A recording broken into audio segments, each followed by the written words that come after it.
আপনারা দেখছেন রিয়া নিউজ। ঐতিহাসিক মুর্শিদাবাদ শহর লালবাগ বিডিও অফিস মোড় শালবাগান বস্তিতে আজ ভোরে একটি বাড়িতে আগুন লেগে পুড়ে ছাই হয়ে যায়। তারপর মুর্শিদাবাদ প্রশাসন এবং ফায়ার ব্রিগেড আসে এবং সেই ব্যক্তির বাড়ি কে বা কারা পুড়িয়েছে সেটা তার অজানা। এইবার শুনুন যেই ব্যক্তির ঘর পুড়েছে তার বক্তব্য।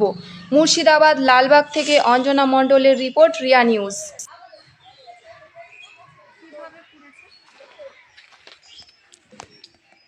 পুলিশে বলতে আমরা বারান্দায় ছিলাম, ওরা দুজনে শুয়েছিলাম।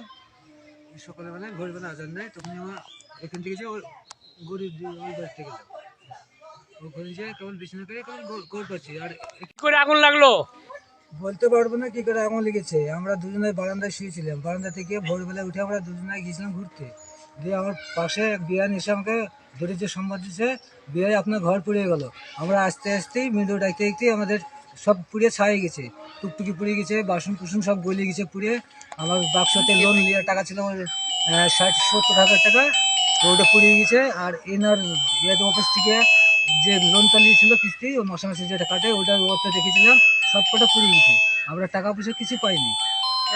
1 লাখ, প্রায় 1 লাখ, টোটালি আমার 1 লাখ টাকা ছিল, সব পুড়িয়ে গেছে, কিছু নেই। আমার টুকটুকরা পুড়িয়ে গেছে, টুকটুকরা বেশি পুরো নেই, শুধু সম্মুখে শোগালা পুড়িয়েছে। তারপরে পুলিশ ফায়ার ব্রিগেড এসেছিল? এসেছিল, পুলিশ এসেছিল, পুলিশের তদন্ত করে গেছে, থানায় ডাক করেছিল, গিয়েছিলাম। থানা থেকে আমাদেরকে কাগজ দিল, কাগজ নিয়ে আমরা বাড়ি এলাম। আর এখন আপনি কাদেরকে সন্দেহ করছেন? সন্দেহ করবো কাকে? চোখে তো দেখিনি, কাকে সন্দেহ করবো? চোখে দেখলে তো সন্দেহ করতে হবে, চোখে তো দেখতে পাইনি, কাকে সন্দেহ করবো আন্দাজে? এই জায়গাটার নাম কি? নাগিরনাবাগ শালবাগান। আপনার নাম কি? নাসিরুল খান।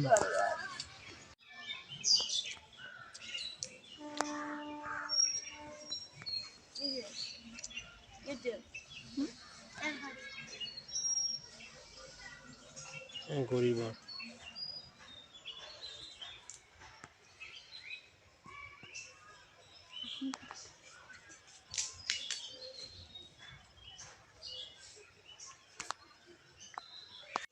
মিটার বাদ, হেডলাইট বাদ,